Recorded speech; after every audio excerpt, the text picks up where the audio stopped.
welcome to what let's get it down a little bit, but we're going to be concentrating what's on back here in just a minute. I decided, I think this is our 21st episode, or whatever it is. I know, I don't keep count. I wanted to change gears for this video as far as what I'm talking about, but yet is something that is incredibly critical as far as consciousness, metaphysical, the biochemical, everything. It has a huge impact on everything. So I think it's important. Look, I just want to cover this, and so it's a concept that you understand. And what we're going to talk about is some chemical bonding. I previously talked about chemical bonding, the different types and how it's done, and we'll go through that a little bit here. But especially with what's called hydrogen bonding, or especially as it relates to water. I think no one would ever question that water is the essence of life. Without water, there would be no life, of course. Well, without a lot of things, there wouldn't be life, but water would have to be number one on the list. As far as, I find it fascinating that, 70% of the Earth's surface is water, and 70% of you and me is water. So I find that pretty interesting. That's a fact many people don't know. Is that coincidence? Maybe, maybe not. Anyway, we're gonna, if you know that, well, with water you have, and I have it this way so you can see. I hope this shows. By the way, normally I have a dry erase board I would use for this. We can't find it, so I got this large container, which more than I'm going to be writing on it. I can only do this once, so I got to go out and get another dry erase board, but oh well, that's the way it goes.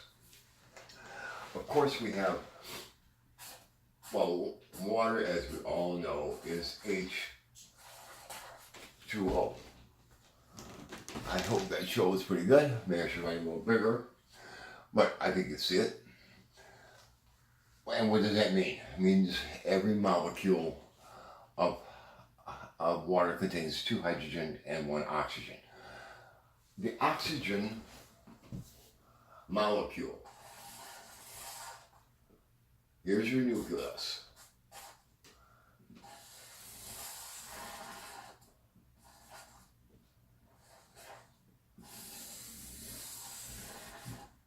One, two, 3, 4, 5, 6. Okay, this is oxygen. Okay, you have the nucleus. I'm no artist, forgive me. Plus I'm doing this on an angle. It has, in the first shell, 2 electrons, and in the outer shell, it has 6. That's oxygen. Hydrogen, of course, is super simple.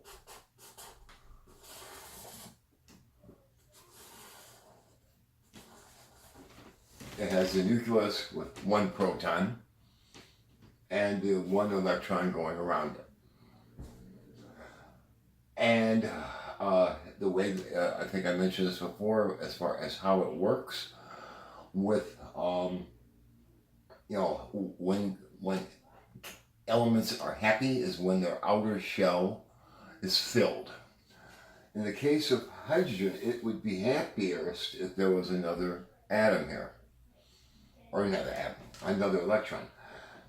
Oxygen has got 6. If you have one shell that's got 2 and you're getting in the next shell, this one's got 6. The second shell can hold up to 8.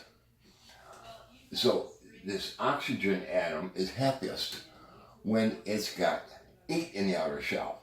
Now remember, what happens is the number of protons in the nucleus that determines the element, not the number of electrons going around it. That's very important to understand. He's got one, he's got actually six. 6 protons and 6 electrons. So he's electrically neutral. They're 6 positive, 6 negative equals 0. And he's got 1. 1 positive, 1 negative. He's electrically neutral. But he wants one more, and he wants, he either wants one, actually, the way this works, I take that back. The way this works, either he wants one more, or he wants to get rid of the one and have none. You'd be happy with that too. And in a case of water, that's exactly what happens. You have a second hydrogen atom down here with its 1 electron. And through the combination of oxygen and hydrogen, this electron comes and parks himself over here. This electron comes and parks himself probably over here. And what happens is all of a sudden you got 8 in the outer shell of the oxygen, and the 2 nucleuses of the 2 hydrogen atoms. That's all you have there now. It's just 2 protons. Now, here's what really, and this is what happens. When he had 1 proton and 1 electron, he was electrically neutral. Same with this hydrogen. And this one had 6 protons, 6 electrons. He was electrically neutral. But when these move, that's no longer the case. What happens is he becomes positively charged because he's lost his electron. It's gone to him. Same here. He becomes positively charged. Him, the oxygen, becomes negatively charged because he has 6 protons and now 8 electrons. Positive and negative attract. Whoop. And what you end up with is this. Now you would think if this is the oxygen, you would think, let's just say that's not a nucleus, that's the actual oxygen atom. You think it would be this, the HOH. They would be a straight line, they would be linear. That is not the case, and it is a damn good thing. In reality,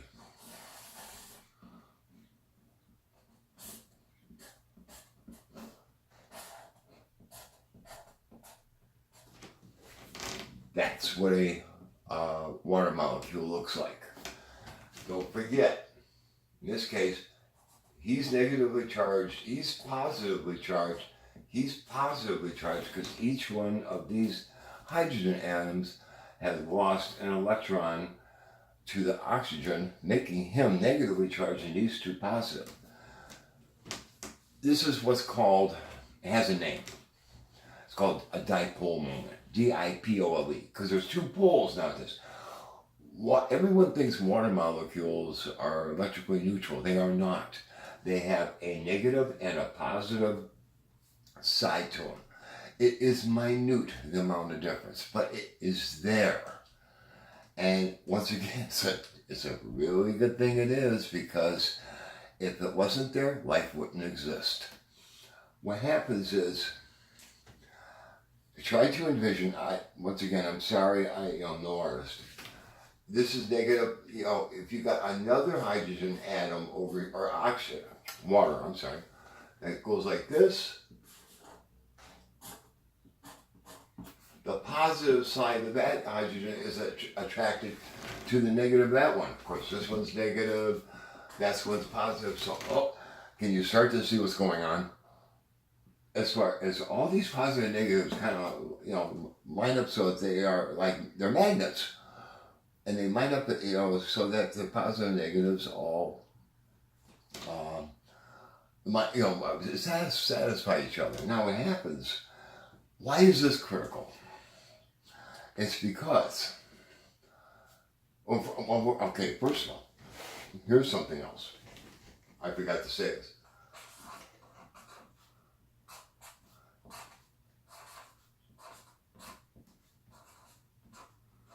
The exact angle between those two hydrogen atoms is 104.5 degrees.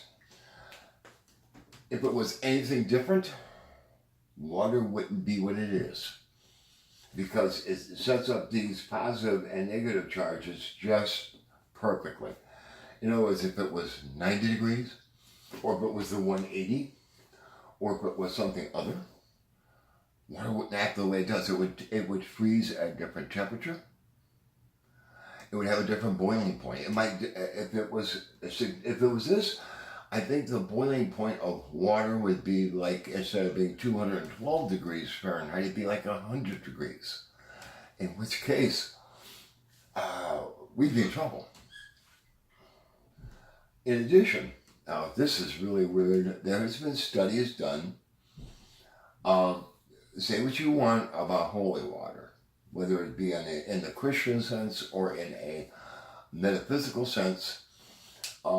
Studies have been done that show that this water that has been blessed, this angle is a little bit different. Instead of being, and I don't think it's much.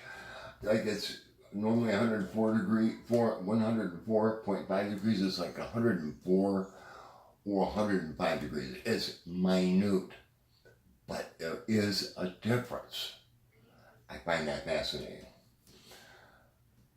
Now, what this does, as far as, okay, you ever notice how for example, water has a surface tension, it's called? It isn't much, but that's why, a leaf, throw a leaf on water, and that leaf will float.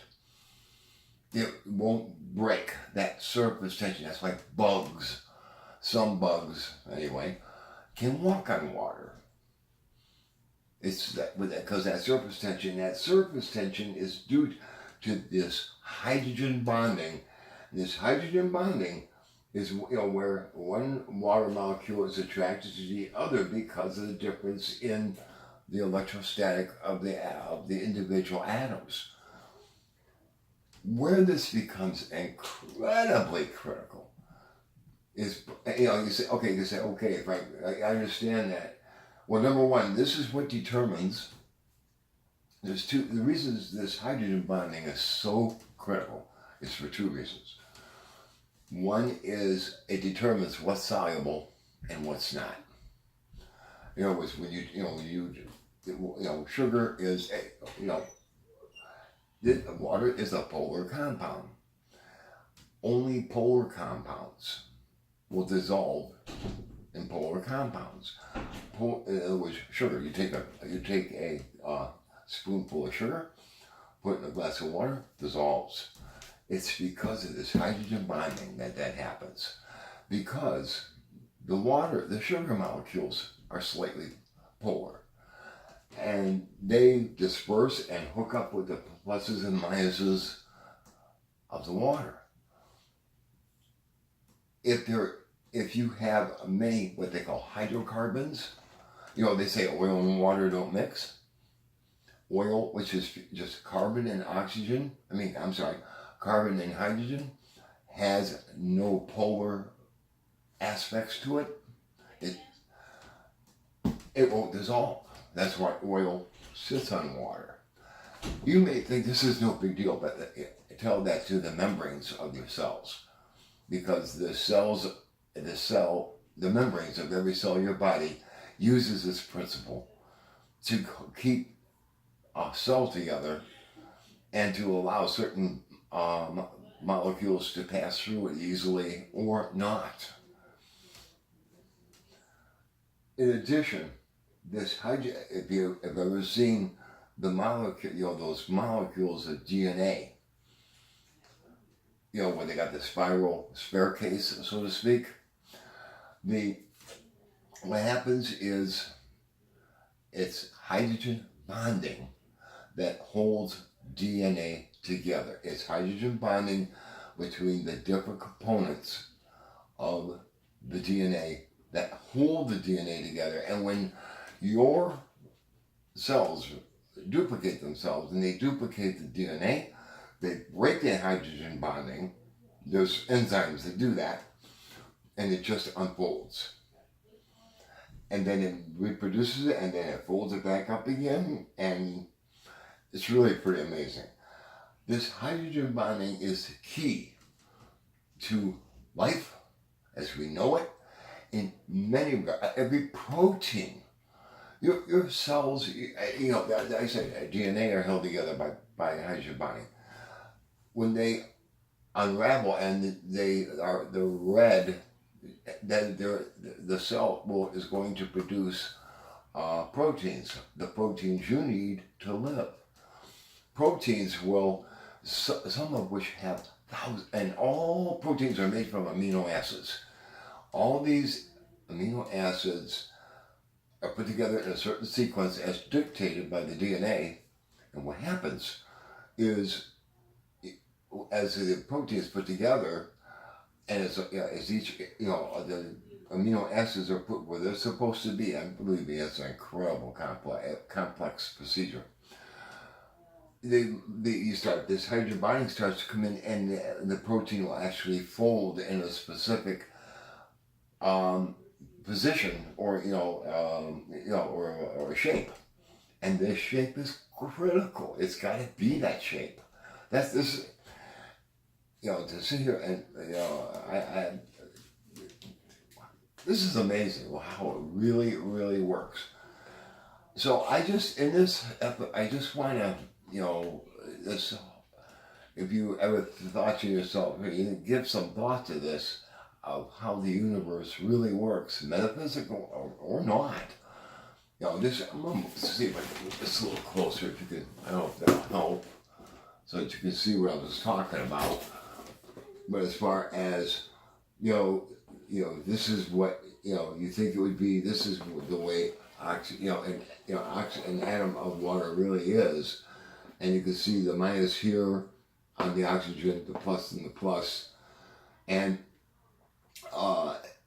so I hope this, gives you a little understanding of what's really involved. Believe me, it gets far more complex than this. I find it mind-blowing myself, but you now know enough to be dangerous, as they say, because it's fascinating. If in the future I may go deeper into it, but this is all I want to say about it for the moment, but because it's because it's so critical to what's happening with DNA, with consciousness, with life in general, and the planet. So I'm going to drop that at that for the time being. So you guys have a good one, and we'll see you next show.